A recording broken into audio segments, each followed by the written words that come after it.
Cordial saludo. Me encuentro aquí con el doctor Rafael Córdoba Mena y licenciado en Biología y Química, doctor en Educación.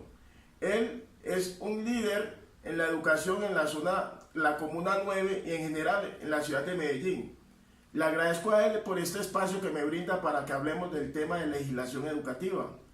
Pero antes de que entremos con las preguntas, me gustaría que nuestro invitado nos comente en una forma muy corta cuál ha sido su recorrido en la ciudad de Medellín. Sí, efectivamente, muy buenas tardes por este espacio y por esta oportunidad que me brindas para hablar un poquito de educación. Sí. Yo tengo aproximadamente 20 años en el servicio educativo, de los cuales 11 trabajé como coordinador en la institución educativa Gimnasio Guayacanes, educación de adultos perteneciente a la corporación SEDECO. Luego participé como coordinador de la institución educativa Blanquizal, una institución de cobertura que pasó al municipio de Medellín. Posteriormente de allí pasé a la institución educativa Federico Sanán a desarrollarme como coordinador de convivencia en los procesos de educación de la básica primaria. Excelente. Muchas gracias, doctor Rafael. Entrando en detalle, entonces le hago la siguiente pregunta. Dentro de su rol como docente o como directivo, ¿qué importancia tiene conocer las leyes que reglamentan la legislación en educación en Colombia? Es supremamente importante porque conocer las leyes nos lleva a equivocarnos menos o nos lleva a tener claridad de cómo direccionar los procesos de formación, teniendo en cuenta de que tenemos personas bajo nuestra responsabilidad. Esas personas son niños, son docentes, pero detrás de esas personas están los padres de familia, están las familias constituidas. Por consiguiente, nosotros debemos conocer efectivamente la legislación para brindar las garantías de derecho en la formación de nuestros estudiantes. No se concibe que un directivo docente desconozca la legislación educativa, porque el desconocimiento de esta legislación lo puede llevar a cometer equivocaciones que pueden ser pagadas desde el punto de vista jurídico, desde el punto de vista administrativo. Entonces, por eso es que es importante que tengamos muy cuidadosamente el conocimiento o hagamos una lectura de la legislación para tratar de equivocarnos al máximo y desde ese punto de vista poder desarrollar un proyecto educativo institucional que permita la transformación de esos sujetos que hacen parte de nuestra comunidad educativa. Excelente, muy bien. O sea que es muy importante que los directivos y los docentes conozcamos las leyes que rigen la educación para garantizar los derechos de los estudiantes. Efectivamente, los derechos, porque a partir de allí se establecen lo que son derechos, deberes, funciones. Esos derechos son aquellos que nos permiten a nosotros evocar nuestras peticiones para poder respaldar en el caso tal consideramos que se nos están violando, y nuestros deberes es lo que tenemos la responsabilidad de desarrollar dentro del aula de clase para permitir la armonía institucional. Muy bien, doctor. Doctor Rafael, dentro de esas leyes que usted dice que hay que tener en cuenta, ¿cuáles cree usted que son importantes y que actualmente rigen la educación colombiana? En materia educativa, toda la legislación vigente es importante porque debemos tener el cuidado y sobre todo la posibilidad de poderlas leer, de poderlas interpretar, pero dentro del marco jurídico, no inventando interpretaciones. Entonces, en ese sentido,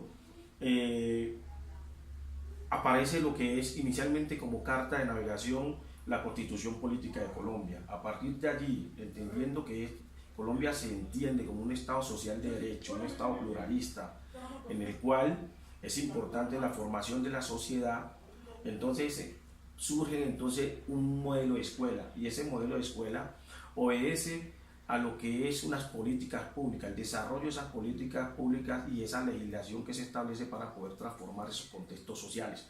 Es así como se establece entonces en el año 94 la Ley 115 o Ley General de Educación. La Ley 115 o Ley General de Educación, que viene con un articulado que consagra un espíritu, y ese espíritu de formación, ese espíritu de la norma, está en concordancia con la Constitución Política de Colombia. A partir de esa ley general encontramos, por ejemplo, el artículo 23, que es un artículo que habla específicamente de las áreas obligatorias, habla luego encontramos el artículo 20 que establece la autonomía para el currículo y así sucesivamente. Encontramos artículos que nos permiten hablar de lo que es la constitución del proyecto educativo institucional, artículos que nos hablan también sobre la evaluación de los estudiantes y los artículos que hablan del aseguramiento de la calidad de la educación. Desde ese punto de vista, se ha ido modificando la normatividad y encontramos como en el año 2001, con el acto legislativo 01 del mismo año, se establece una ley que articula o que reglamenta ese acto legislativo 01, que es el decreto ley 1850, que regula toda la materia en educación y en tiempos de permanencia de los maestros. Es decir, pasan los maestros de trabajar 8 horas para tener una permanencia, pasan de trabajar 6 horas para tener una permanencia de 8 horas. Entonces, ¿qué pasa? Ahí hay una revolución educativa y hay unos cambios y hay unas discusiones que son importantes traerlas a la luz pública para poder entender efectivamente cómo la norma va modificando el proceso de formación de las instituciones y el proceso de funcionamiento. Luego aparece la ley 715 que regula en materia de gastos. Posteriormente, a partir de esa ley 715, sale lo que es el decreto 1278, que es un decreto de formación, un decreto de escalafón en el cual los nuevos maestros entran a ser parte de él y establecen una evaluación de desempeño para que el maestro pueda tener la oportunidad de cualificarse y continuar mejorando sus ambientes de aula. Sobre evaluación, de pronto hay una... Después, a partir de ahí, en el año 2009, qué pena, doctor, en el año 2009 surge lo que es el decreto 1290, el decreto de evaluación. Era un decreto que todo el mundo estaba esperando porque el maestro se sentía sin las herramientas suficientes para poder hablar de evaluación.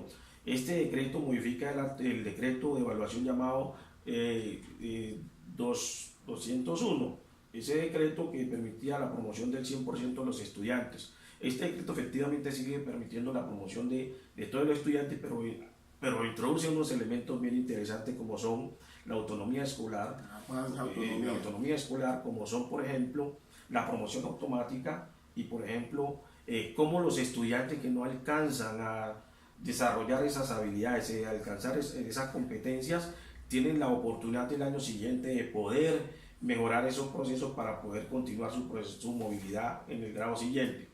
Y esa misma es amparada por la Directiva Ministerial 023 del año 2009.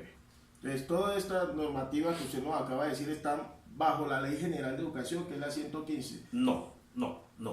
Esas son las que han permitido ir surgiendo después de que se introduce el acto legislativo 01 del 2001, que surge con el decreto 1850, luego la 715, en que el 715 aparece lo que es el Sistema General de Participación. Entonces, ¿qué pasa? Hoy en día, el 1850 ha sido compilado en la ley 1075. Perfecto. Y a nivel de convivencia escolar, ¿qué normativa tenemos? Muy bien, a nivel de convivencia escolar surge como una necesidad de modificar los entornos de clase, modificar los espacios en los cuales los estudiantes se relacionan y permitir que las dificultades se puedan resolver a partir del diálogo, a partir del acercamiento y a partir de colocarnos en el lugar del otro, y sobre todo a partir de esas actividades de promoción, de prevención, de atención y el seguimiento que deben establecer las instituciones educativas. Entonces surge la ley 1620 del año 2007, pero posteriormente a esa ley surge el decreto ley 1965 que reglamenta esa ley 1620. Pero además de eso también tenemos la ley 1098, la ley de infancia y adolescencia, que establece en su artículo 41 las corresponsabilidades de las instituciones educativas en materia de restitución de derechos de los estudiantes, sobre todo cuando son menores de edad. Perfecto. Veo que usted es una persona bien documentada. Bueno, para continuar entonces me gustaría que me mencionara algunos acuerdos que hayan a nivel internacional en materia educativa. En materia educativa, sobre todo, para permitir la movilidad entendida como el tránsito que puede existir o o a partir de los convenios entre universidades surge lo que es la ley, el convenio interamericano o Andrés Bello, que permite la formación de los estudiantes en las comunidades.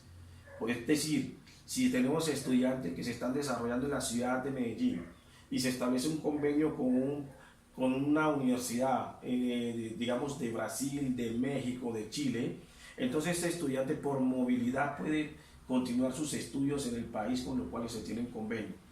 Ese convenio también se llama Convenio Latinoamericano de Educación y de América y el Caribe. También está la Ley 596, que fue aprobada a través de la Alianza del Pacífico en el año 2000 y que cada 10 años esa ley se podría prorrogar automáticamente siempre y cuando los países no tuviesen objeción para continuar. ¿En qué consiste? Esta ley efectivamente lo que permite es que se siga ratificando los procesos de movilidad, es decir, que se reconozcan los títulos de los países que hacen parte del convenio en un país subsiguiente que hace parte del convenio.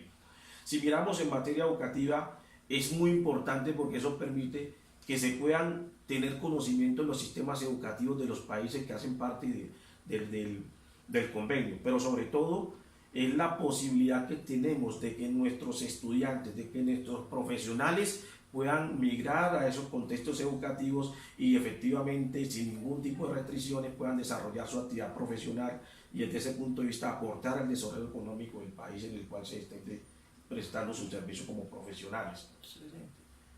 ¿Podría usted dar una conclusión respecto a la legislación educativa? Claro que sí, personal? claro que sí.